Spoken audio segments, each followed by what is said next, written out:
खारगे जी, वेणुगोपाल जी, सोलंकी जी,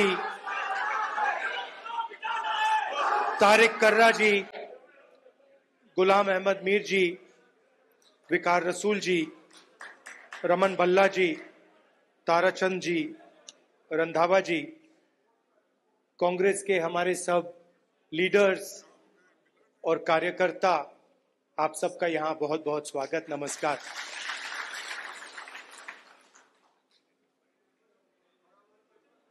वैसे हम आपको कार्यकर्ता कहते हैं, मगर आप फैमिली हो, आप परिवार हो, आप कार्यकर्ता नहीं हो।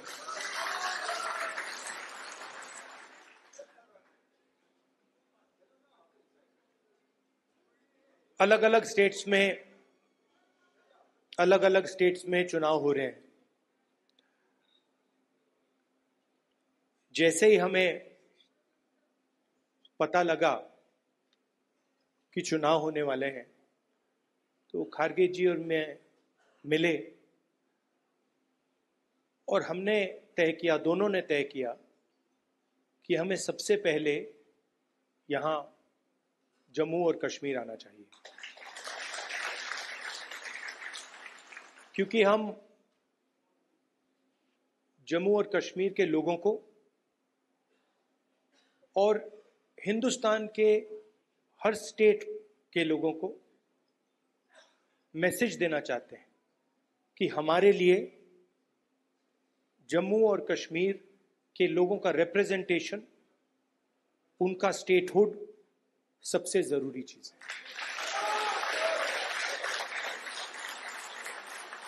हिंदुस्तान की हिस्ट्री में आजादी के बाद बहुत सारी बार यूनियन टेरिटरीज को स्टेट में बदला गया है, मगर एक ही उदाहरण है जब स्टेटहुड छीनकर यूनियन टेरिटरी बनाई गई। ये पहली बार हुआ है, इससे पहले ये कभी नहीं हुआ था।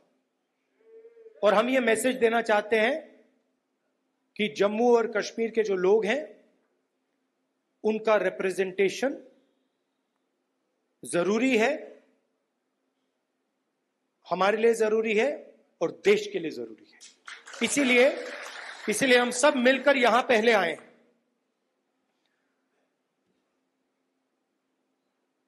मैं आपको पर्सनल अपनी बात बताता हूं। मैं लोकतंत्र की रक्षा करता हूं, पूरे देश में करता हूं, रिप्रेजेंटेशन की रक्षा करता हूं, मगर मेरे लिए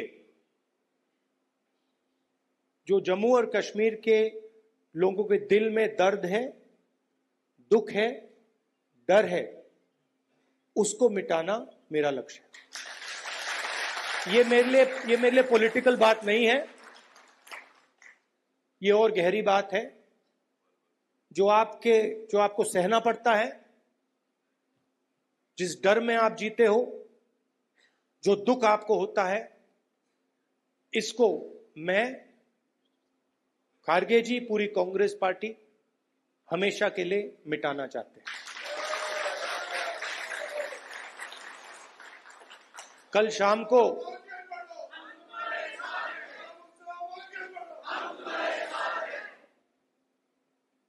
अब मैं आपको थोड़ी पर्सनल बात बताता हूं, ज्यादा लंबा नहीं बोलूंगा। कभी कभी आप किसी से बात करते हैं, कोई कुछ कह देता है, इरिटेशन हो जाती है, होती है। कभी कोई उल्टी सीधी बात, गलत बात बोल देता है, इरिटेशन हो जाती है। कभी कोई एग्जैक्ट बात नहीं बोलता तो भी इरिटेशन हो जाती है, होती नहीं होती। तो कल रात में खारगे जी के साथ डिनर खाने गए, वहां पे उन्होंने पूरी वाजवान खिला दी।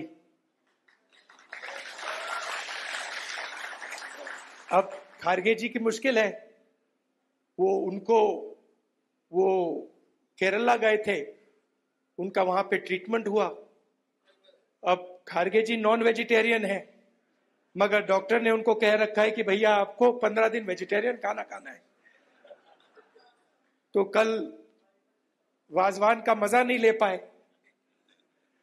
वाजवान के बाद मैंने सोचा मैं जाके आइसक्रीम खा लूं, तो मैं आइसक्रीम पार्लर में गया। वहां पे हम बैठे थे, वहां पे बातचीत चल रही थी। तो वहां पे जो आइसक्रीम खा रहे थे उन्होंने मुझे बोला कि आपको जम्मू और कश्मीर के लोग अच्छे लगते हैं। मुझ में अंदर एकदम इरिटेशन आई। मैंने कहा नहीं, मुझे जम्मू कश्मीर के लोग अच्छे नहीं लगते, मैं जम्मू और कश्मीर के लोगों से मोहब्बत करता हूं, ये अलग चीज है। तो मेरा आपके साथ दूसरा रिश्ता है।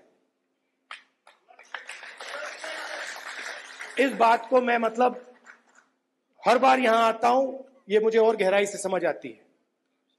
ये बहुत पुराना रिश्ता है, खून का रिश्ता है। तो ये मैसेज मैं आपको देना चाहता था। 2-3 और चीजें कहूंगा। अगर कॉन्फिडेंस से, निडरता के साथ किसी ने जम्मू कश्मीर में काम किया है तो वो कांग्रेस का कार्यकर्ता है। मैं जानता हूं आप लोगों को क्या सहना पड़ता है, मगर आप कांग्रेस पार्टी का झंडा, कांग्रेस पार्टी की विचारधारा के लिए आप रोज लड़ते हो और जान देने के लिए आप तैयार रहते हो। तो मैंने कर्रा साहब को कहा है, खारगे जी ने भी कहा है कि गठबंधन होगा, मगर कांग्रेस पार्टी के कार्यकर्ता की इज्जत, रिस्पेक्ट मेंटेन करके होगा। सीधी सी बात है, प्यार से होगा, दोस्ती से होगा, मगर हमारा जो कार्यकर्ता है उसकी रिस्पेक्ट के साथ होगा। हमारे जो लीडर्स हैं उनकी रिस्पेक्ट के साथ होगा। क्योंकि आपने अपनी पूरी जिंदगी कांग्रेस पार्टी की विचारधारा की रक्षा करने में, कांग्रेस पार्टी की थिंकिंग को आगे बढ़ाने में दी है। और मैं जानता हूं आपने कितना जोर, कितना कष्ट उठाया है, कितना वजन आपने अपने कंधों पे उठाया है। देश की हालत आप जानते हो, पूरे देश में बेरोजगारी है, जम्मू कश्मीर में बेरोजगारी है। जो अपॉर्चुनिटीज यहां के युवाओं को मिलनी चाहिए, बाकी स्टेट्स के युवाओं को मिलनी चाहिए, वो नहीं मिल रही है। मगर एक बात बदल गई है, और ये आपने टीवी पे देखा होगा। चुनाव में नरेंद्र मोदी जी की कॉन्फिडेंस को इंडिया गठबंधन ने खत्म कर दिया। आपने देखा होगा जो पहले नरेंद्र मोदी जी छाती फैला के आते थे, याद है आपको? यूं आते थे, अब यूं आते हैं। और हराया किसने? नहीं, राहुल गांधी ने नहीं, नहीं, राहुल गांधी ने नहीं, कांग्रेस पार्टी की विचारधारा ने, इंडिया गठबंधन की विचारधारा ने, मोहब्बत ने, एकता ने, रिस्पेक्ट ने। हमने हिंसा से कुछ नहीं किया, गलत शब्द प्रयोग नहीं किए, मगर नरेंद्र मोदी को साफ बता दिया कि आप जो अपने आप को सोचते हो वो नहीं हो। उनकी कॉन्फिडेंस को मैं आपको स्टेज से खुल के बता रहा हूं, उनकी सेल्फ कॉन्फिडेंस को, उनकी साइकोलॉजी को हमने तोड़ दिया है। ये आपको मैं मैसेज देना चाहता था। आप कांग्रेस पार्टी के कार्यकर्ता हो, बब्बर शेर हो, और आप सिर्फ कार्यकर्ता नहीं हो, ये पूरा का पूरा एक परिवार है। जहां भी हमारी जरूरत हो, जब भी आप चाहो, चाहे खारगे जी हो, मैं हूं, कर्रा साहब हो, वेणुगोपाल जी हो, जब भी आपको हमारी जरूरत पड़े, बस आपको ऑर्डर देना है, हम हाजिर हो जाएंगे। और जम्मू और कश्मीर के लोगों से, युवाओं से मैं कहना चाहता हूं, नफरत के बाजार में मोहब्बत की दुकान खोलनी है। नफरत की काट नफरत से नहीं हो सकती है, नफरत की काट मोहब्बत से हो सकती है, और मिलकर हम नफरत को मोहब्बत से हराएंगे। धन्यवाद, नमस्कार।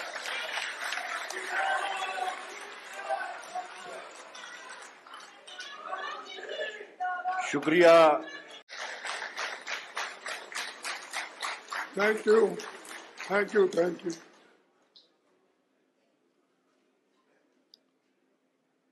आज के इस मंच पर हमारे नेता,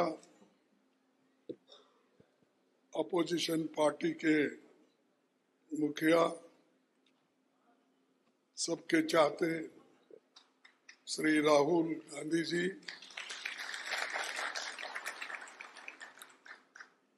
केसी वेणुगोपाल जी, भरत सिंह सोलंकी जी, तारिक अहमद करार साहब, गुलाम मोहम्मद मीर, पीरजादा मोहम्मद सईद, सुखबीर सिंह रंधवा जी, ताराचंद जी, रमन बल्ला जी, विकार रसूल जी,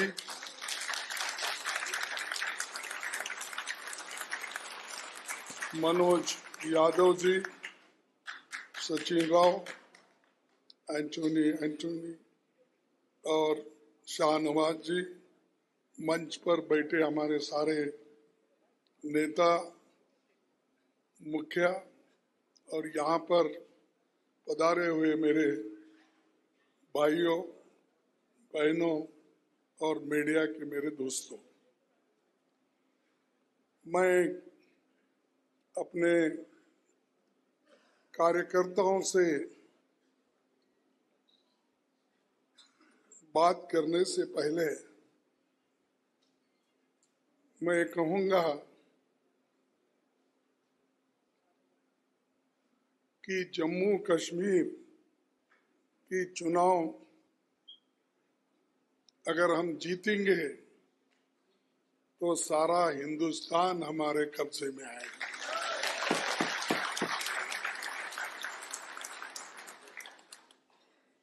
मैं इसलिए कह रहा हूं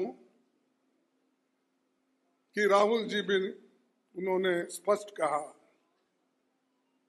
कि मेरा रिश्ता जम्मू कश्मीर से है। वो सिर्फ चाहना या नहीं चाहना नहीं, मेरा खून का रिश्ता है जम्मू कश्मीर। तो इसीलिए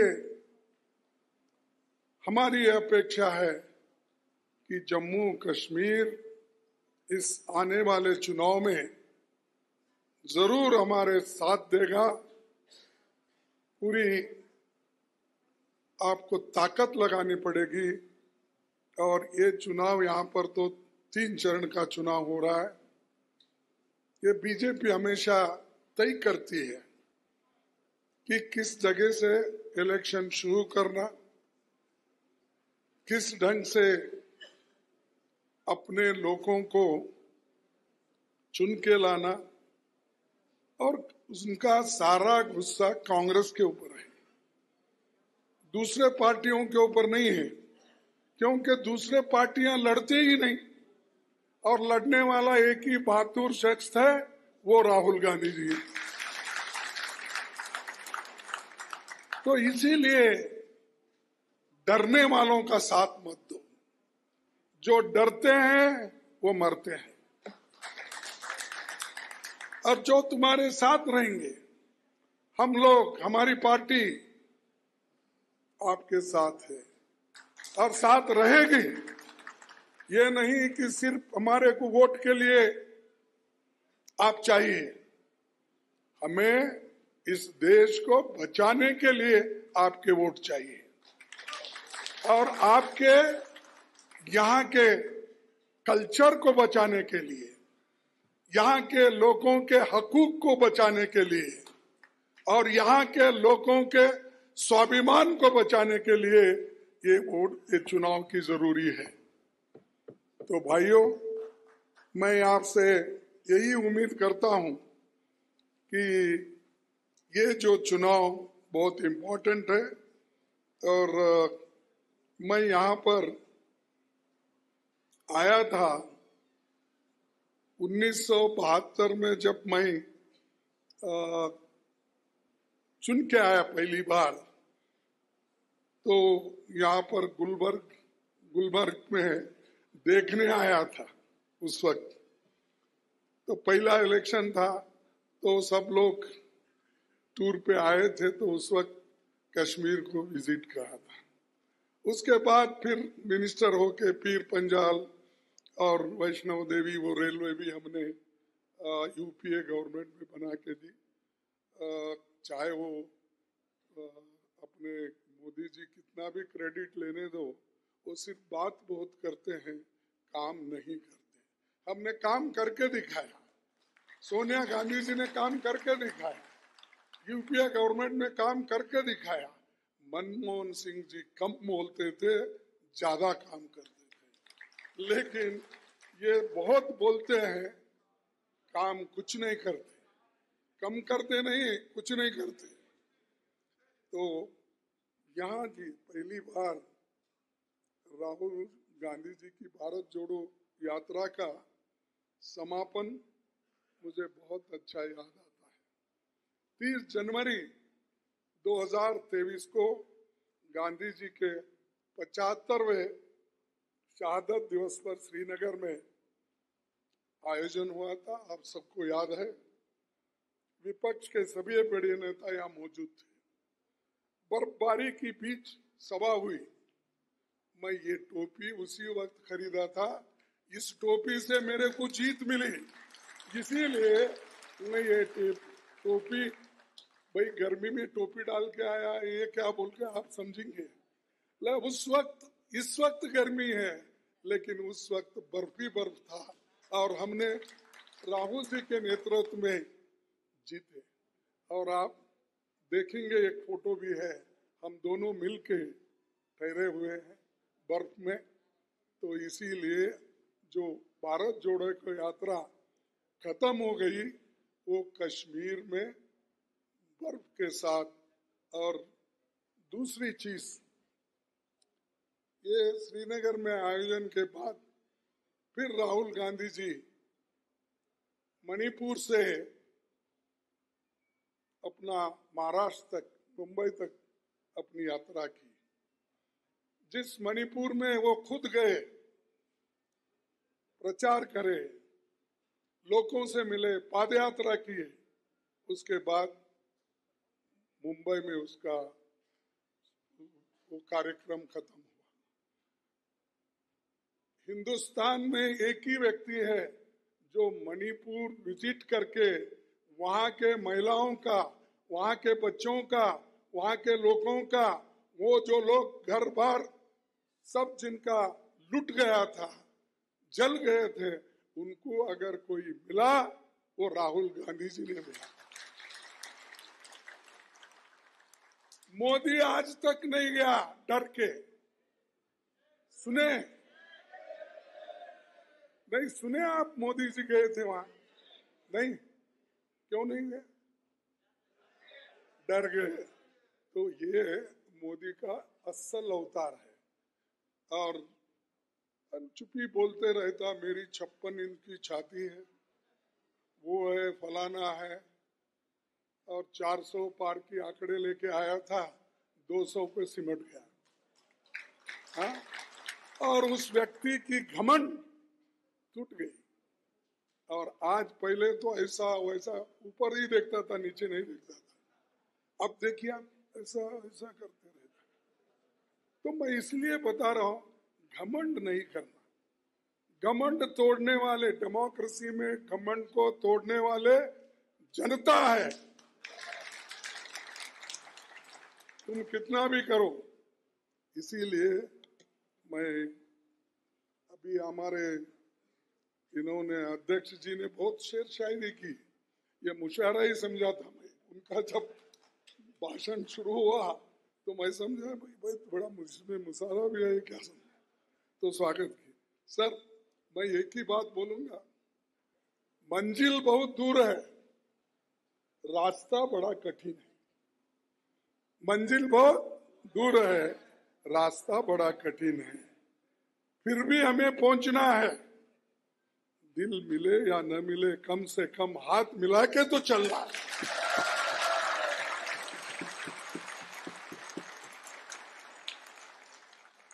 तारासन से लेकर आखिरी तक, यहां से लेकर उधर तक हाथ मिला के। और ये तो कार्यकर्ता हमेशा बेचारे कांग्रेस के साथ ही रहते हैं, लीडर लड़ते रहते हैं हमेशा। तो आप उसको खत्म करना है, मिल के चलना है और अपने को, देश को बचाना है, हमारे संविधान को बचाना है। ये काम बड़ा इम्पोर्टेंट है। एक दिन एक कश्मीर के ही बहुत बड़े नेता मान जाते थे, एक नेता, मैं नाम नहीं बोलता, मैं बोला साहब हमेशा आप लोग ऐसी टोपी डाल के दिल्ली में फिरते थे, लेकिन आजकल नहीं दिख रहा क्या? क्यों नहीं दिख रहा? नहीं, मैं किसी का मजाक नहीं उड़ा रहा। पूछा तुम लोग क्यों टोपियां नहीं दिख रहे ज्यादा? उसने मतलब क्या करना साले, ये बीजेपी के लोग आ गए और कहीं भी गए तो हमारी तरफ ही देखते। बोले अरे आप तो लीडर है, आप क्यों डर रहे हो? टोपी ये तो तुम्हारी शान है और यहाँ की इज्जत है।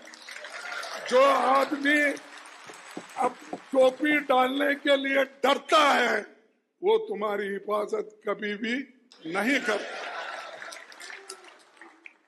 तो दोस्तों, मैं ये क्यों इसलिए बोल रहा हूं कि नुमाइंदगी करने वाले भी ऐसे भी हैं, दिखाने के लिए अच्छे हैं, देखने के लिए भी अच्छे हैं, पहनावा भी बहुत अच्छे करते हैं, लेकिन जब टकराव की बात आती है, लड़ने की बात आती है, वो उसको एकदम पीछे हट जाते हैं और दूसरों को सामने।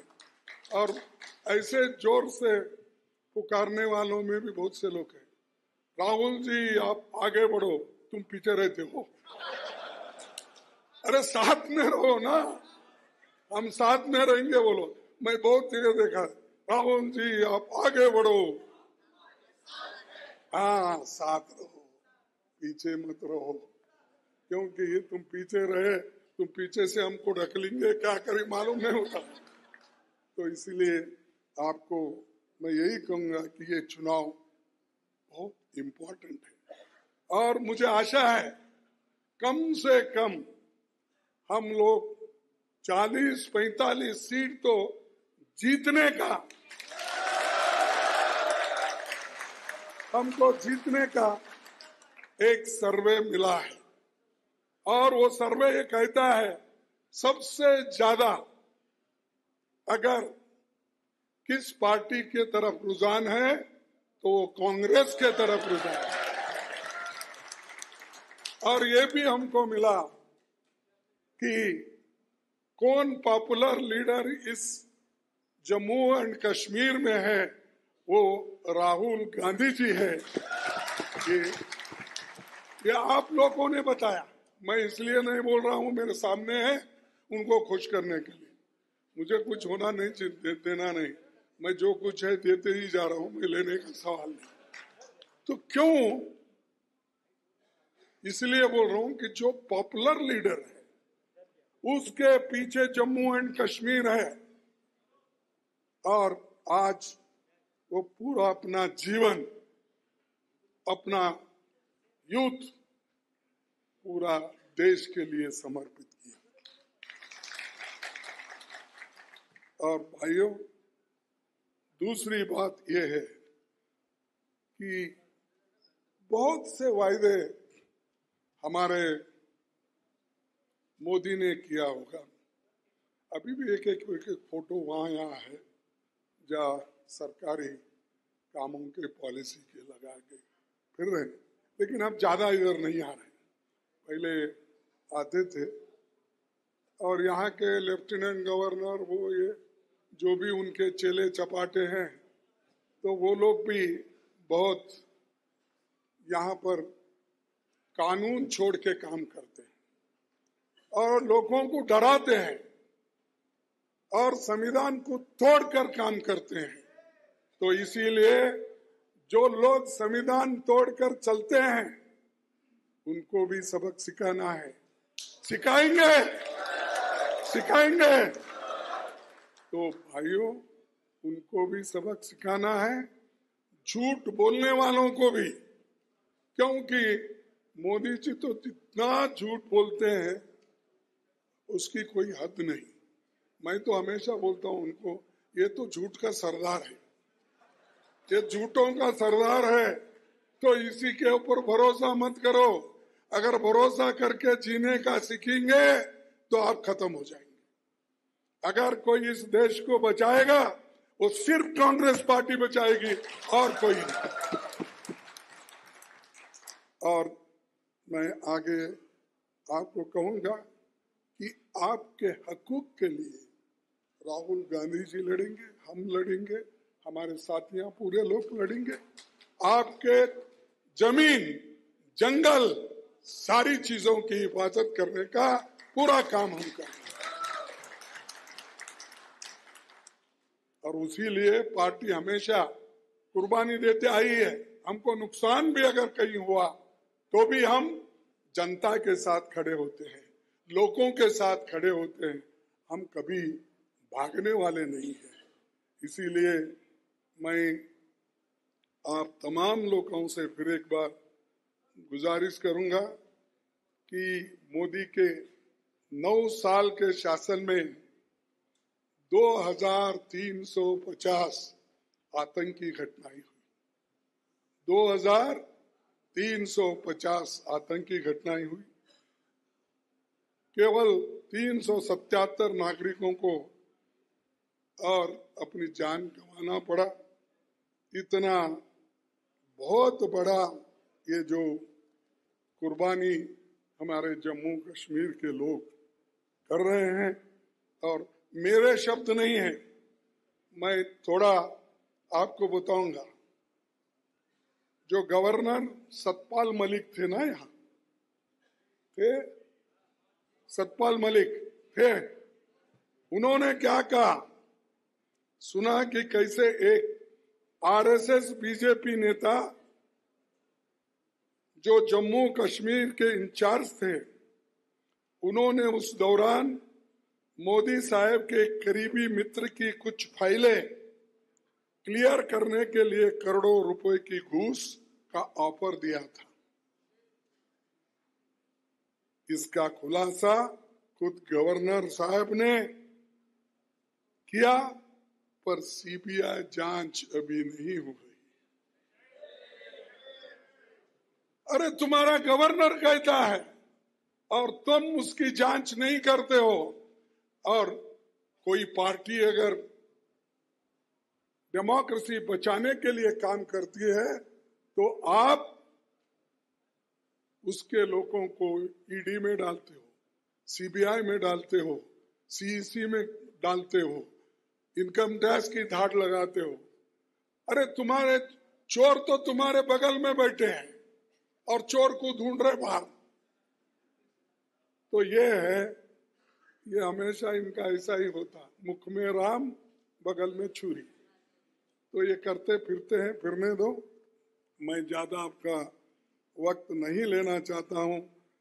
चंद बातें जो पंडित जवाहरलाल नेहरू जी ने कही थी, उन बातों को आपको याद दिलाकर मेरे और भाषण को समाप्त करता हूं, क्योंकि बची कुछ बातें जम्मू में भी बताऊंगा, लेकिन यहाँ बताना जो जरूरी था वो मैंने बताया। और पंडित जवाहरलाल नेहरू जी ये कहा करते थे, कश्मीर से लेकर कन्याकुमारी तक हिंदुस्तान के कितने ही रूप और कितनी तस्वीरें हैं, उनके भाषाएं, अनेक रहन सहन है, ये सब मिलकर भारत बनता है। कौमियत की भावना, इतिहास की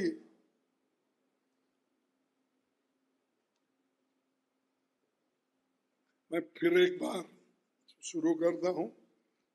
कश्मीर से लेकर कन्याकुमारी तक हिंदुस्तान के कितने ही रूप और कितने ही तस्वीरें हैं, अनेक भाषाएं, अनेक रहन सहन है, ये सब मिलकर भारत बनता है।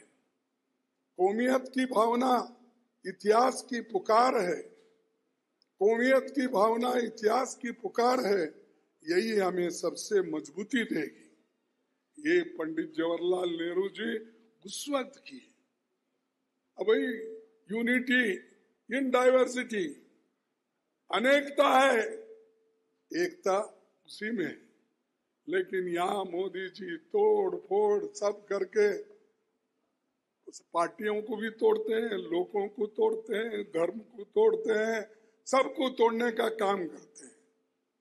लेकिन कभी हमारे राज्य में, कांग्रेस में ये कभी नहीं हुआ और हम होने भी नहीं देंगे, ये हमारा वादा। और हम लड़ते हैं एक आइडियोलॉजी पे। बहुत बार यहाँ एक बार कोई आए थे नेता बीजेपी के, वो बार बार वही बोलते थे, जिस जगह राहुल जी ने खुद झंडा ही नहीं फहराया बल्कि बर्फ में ठहर कर अपनी बातें इंडिया गठबंधन के सब लोगों को और आपको भी उन्होंने बताया। अरे ये हिम्मत कांग्रेस में है, इसको तोड़ नहीं सकता, हमारे को कमजोर कोई नहीं कर सकता, और हम कमजोर होने वालों में से भी नहीं हैं। तो दोस्तों, मैं आखिरी में आपको एक संदेश देना चाहता हूं। मैं तो हमारे जो अध्यक्ष हैं उनके जैसा तो शेर शायरी करने नहीं चाहता हूं, मैं जरा आपको लड़ने का सिखाता हूं और एक दूसरे को मिलने का सिखाता हूं और एक दूसरे से मिल के कैसा काम कर सकते हैं कांग्रेस पार्टी में, वो मैं आपको कहूंगा और मेरे बात को खत्म करूंगा। लड़ नहीं सकते तो बोलो। नहीं, मैं आपको बोलो नहीं बोला, ऐसा शायरी में बोला है। लड़ नहीं सकते तो बोलो, यानी आपको लड़ना नहीं आता तो कम से कम बोलो। बोल नहीं सकते तो लिखो, जो बोलते नहीं कम से कम लिखो, पेपर में लिखो, उसमें लिखो, आर्टिकल लिखो, किताब लिखो। देश लिख नहीं सकते तो साथ दो, साथ नहीं दे सकते तो काम करने वालों को मनोबल बढ़ाओ। साथ अगर नहीं दे सकते हैं, आप ही करना। किधर गए हमारे नेता प्रेसिडेंट साहब? देखिए, आपको ही बोल रहा हूं मैं, अपने दोस्तों को बोली हुई है। कोई यदि साथ नहीं दे सकते तो काम करने वालों का मनोबल बढ़ाओ। यदि वो भी नहीं कर सकते तो जो कर रहे हैं उनका मनोबल मत तोड़ो।